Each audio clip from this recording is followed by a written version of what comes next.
సిద్దిపేట జిల్లా బెజ్జంకి మండలం దేవక్కపల్లిలో బుధవారం నుంచి ప్రారంభం కానున్న సమ్మక్క సారలమ్మ జాతర ఏర్పాట్లను బెజ్జంకి ఎస్ఐ కృష్ణారెడ్డి పరిశీలించారు. భక్తులకు ఎలాంటి అసౌకర్యాలు కలగకుండా జాగ్రత్తలు తీసుకోవాలని జాతర కమిటీ చైర్మన్ జంగిడి సంజీవరెడ్డికి పలు సూచనలు చేశారు.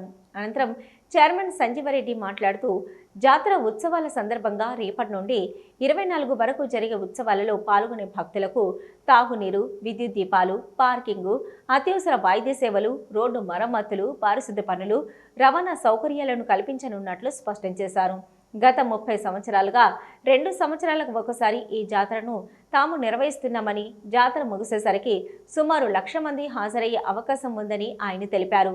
చైర్మన్ సంజీవరెడ్డితో పాటుగా వైస్ చైర్మన్ రావుల రంగారెడ్డి, అటికెం సత్తయ్య, జనగం రాజు, జంగిటి దేవారెడ్డి తదితరులు పాల్గొన్నారు. బెజ్జంకి మండలంలో సమ్మక్క సారక్క జాతర 3 గ్రామాల్లో జరుగుతుంది. 3 గ్రామాల్లో అతి ముఖ్యమైనది దేవక్కపల్లి గ్రామమే. ఎంతో ప్రఖ్యాతిగాంచింది. ఇది గత 30 సంవత్సరాలుగా భక్తులు అధిక సంఖ్యలో పాల్గొంటున్నారు. కావున ఇట్టి ఏర్పాట్లను గ్రామస్తులు మరియు జాతర కమిటీతో నేను పరిశీలించి వారికి కొన్ని సూచనలు చేయడం, పటిష్ట బందోబస్తు చేయడం గురించి కొన్ని ఏర్పాట్లను పరిశీలించడం జరిగింది. ప్రజలు అందరూ పోలీస్ వారు మరియు ఆలయ కమిటీ వారు చెప్పిన సూచనలు పాటించి దర్శనాన్ని కరెక్ట్గా చేసుకొని జాతరను